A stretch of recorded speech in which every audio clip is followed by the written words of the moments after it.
দক্ষিণ পূর্ব এশিয়ার দেশ থাইল্যান্ড ও কম্বোডিয়া সীমান্তে বিরাজ করছে সামরিক উত্তেজনা।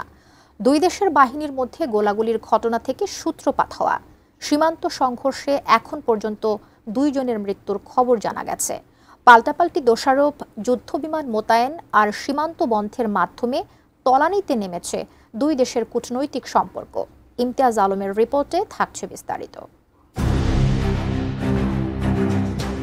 দক্ষিণ পূর্ব এশিয়ার দেশ থাইল্যান্ড ও কম্বোডিয়া সীমান্তে তীব্র উত্তেজনা বিরাজ করছে।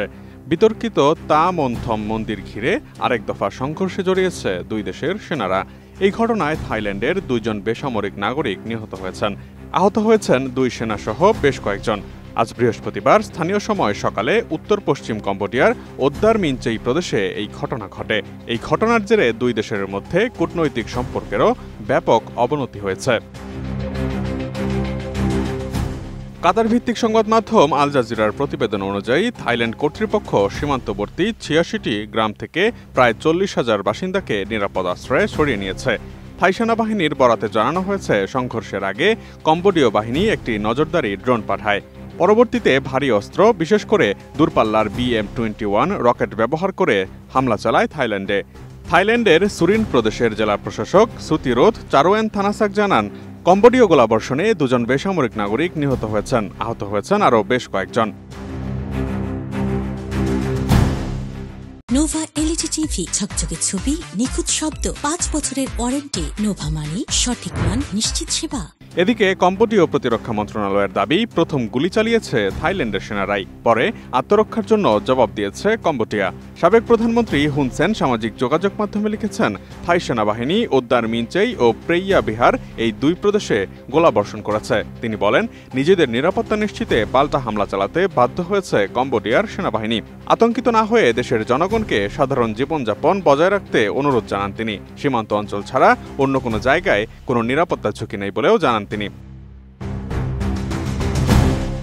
সংঘর্ষের পরপরই থাইল্যান্ডের ফুচাই পার্টি ঘোষণা করেছে, দেশটির রাষ্ট্রদূতকে কম্বোডিয়া থেকে ফিরিয়ে আনা হয়েছে এবং কম্বোডীয় রাষ্ট্রদূতকে বহিষ্কারের সিদ্ধান্ত নেওয়া হয়েছে। থাইল্যান্ড কর্তৃপক্ষ জানিয়েছে, দেশটি এখন থেকে কম্বোডিয়ার সঙ্গে কূটনৈতিক সম্পর্ক সর্বনিম্ন পর্যায়ে নামিয়ে আনছে।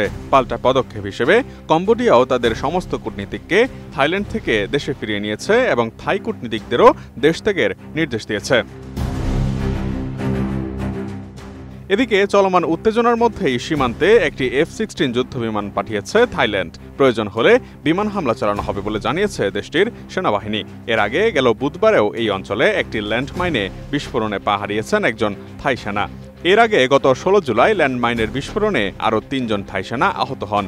থাইল্যান্ড এসব বিস্ফোরণের জন্য কম্বোডিয়াকে দায়ী করলেও কম্বোডিয়া বলছে, এসব মাইন দেশটির গৃহযুদ্ধকালীন সময়ে পুঁতে রাখা হয়েছিল এবং থাই সেনারা পূর্ব নির্ধারিত চলাচলের পথ থেকে বিচ্যুত হয়ে এসব বিস্ফোরণের শিকার হয়েছেন। সীমান্ত অঞ্চল নিয়ে এই 2 দেশের বিবাদ 100 বছরের পুরনো। 817 কিলোমিটার দীর্ঘ স্থল সীমান্তের বেশ কিছু অংশ এখনও আনুষ্ঠানিকভাবে চিহ্নিত না হওয়ায় প্রায়শই 2 দেশের মধ্যে উত্তেজনা তৈরি হয়। গত মে মাসেও এমন এক সংঘর্ষে একজন কম্বোডীয় সেনা নিহত হয়েছিলেন। বর্তমানে থাই কম্বোডিয়া সীমান্তের সম্পর্ক চরম উত্তেজনায় বন্ধ রয়েছে 2 দেশের সীমান্ত ক্রসিং ও বাণিজ্য পথ। বিশেষজ্ঞদের আশঙ্কা, সমস্যা সমাধানে উদ্যোগ না নেওয়া হলে এই সংঘর্ষ দীর্ঘমেয়াদী দ্বন্দ্বে রূপ নিতে পারে। Imtiaz Alam, desk report, ATN news.